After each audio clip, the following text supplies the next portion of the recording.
السلام علیکم ورحمۃ اللہ وبرکاتہ۔ نبی پاک صلی اللہ علیہ وسلم اور ایک اونٹ کا واقعہ۔ حضرت تمیم داری رضی اللہ عنہ فرماتے ہیں کہ ہم ایک بار حضور صلی اللہ علیہ وسلم کے بارگاہ اقدس میں حاضر تھے کہ ایک اونٹ بھاگتا ہوا آیا اور صلی اللہ علیہ وسلم کے سر انور کے پاس آ کر کھڑا ہو گیا، جیسے کان میں کوئی بات کہہ رہا ہو۔ آپ صلی اللہ علیہ وسلم نے فرمایا کہ اے اونٹ پر سکون ہو جا، اگر تو سچا ہے تو تیرا رب تجھے فائدہ دے گا، اگر تو جھوٹا ہے تو تجھے اس جھوٹ کی سزا ملے گی۔ جو ہماری پناہ میں آ جاتا ہے اللہ تعالیٰ بھی اسے امان دے دیتا ہے، اور ہمارے دامن میں پناہ لینے والا کبھی نامراد نہیں ہوتا۔ ہم نے عرض کیا رسول اللہ صلی اللہ علیہ وسلم، یہ اونٹ کیا کہتا ہے؟ آپ صلی اللہ علیہ وسلم نے فرمایا، اونٹ کے مالکوں نے اسے ذبح کر کے اسے کھا لینے کا ارادہ کر لیا تھا، تو یہ ان کے پاس سے بھاگ آیا ہے۔ تمہارے نبی صلی اللہ علیہ وسلم سے مدد مانگی ہے۔ ہم سبھی گفتگو میں مشغول تھے، تبھی اونٹ نے اپنے مالک کو بھاگتے ہوئے آتے دیکھا تو دوبارہ حضور صلی اللہ علیہ وسلم کے سر مبارک کے پاس کھڑا ہو گیا۔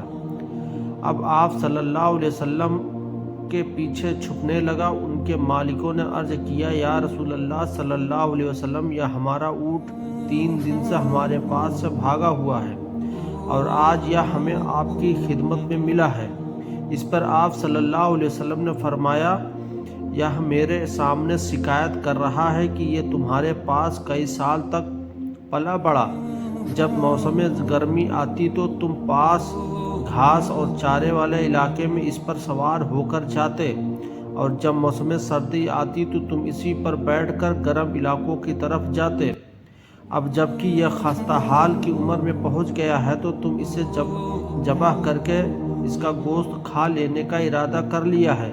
انہوں نے عرض کیا، خدا کی قسم یا رسول اللہ صلی اللہ علیہ وسلم، یہ بات بالکل اسی طرح ہے جس طرح آپ نے فرمایا۔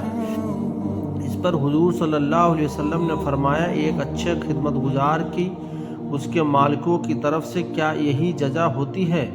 تو وہ عرض گزار ہوئے کہ یا رسول اللہ صلی اللہ علیہ وسلم، اب ہم نہ اسے بیچیں گے اور نہ ہی اسے ذبح کریں گے۔ اس کے بعد آپ صلی اللہ علیہ وسلم نے اس اونٹ کو کچھ درہم میں خرید لیا اور فرمایا کہ یہ اونٹ جا، تو اللہ تعالیٰ کی رضا کی خاطر تو آزاد ہے۔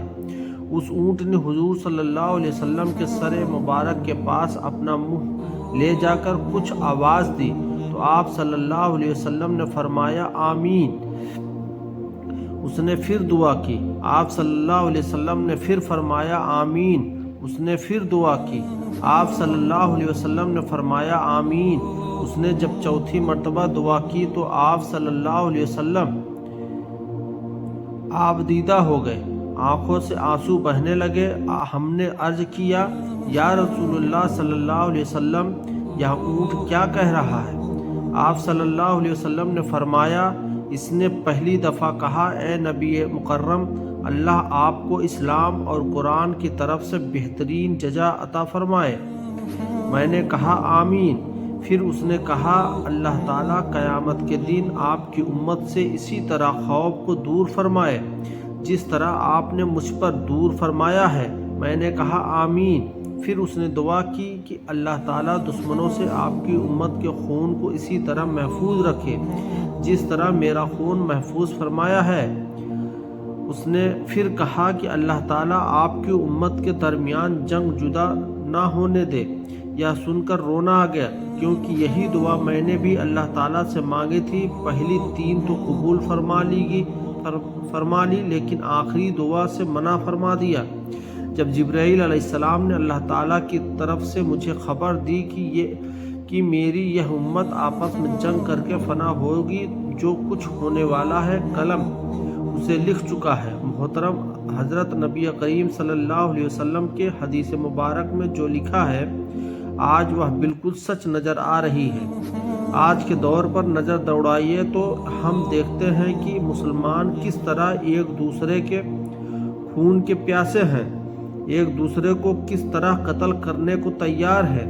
فرقہ واریت کے نام پر ایک دوسرے کے جان کے دشمن بنے ہوئے ہیں۔ جتنا نقصان مسلمان کا کیا ہے اتنا شاید کافروں نے مسلمان کا نہیں کیا۔ ہمیں چاہیے کہ ہم اللہ تعالیٰ کی رسی کو مضبوطی سے تھام لے، فرقہ واریت کو ختم کرے، ایک امت بن جائے اور آپس کی نفرتوں کو ختم کر دے۔ مسلمان کا بھائی ہے، آپس میں پیار اور محبت سے رہے۔ اللہ تعالیٰ ہم سب کو سمجھنے اور نیک بننے کی توفیق عطا فرمائے، آمین۔ دوستو اگر ویڈیو پسند آئے تو چینل کو سبسکرائب کر لیں اور ایک لائک ضرور کریں، شکریہ۔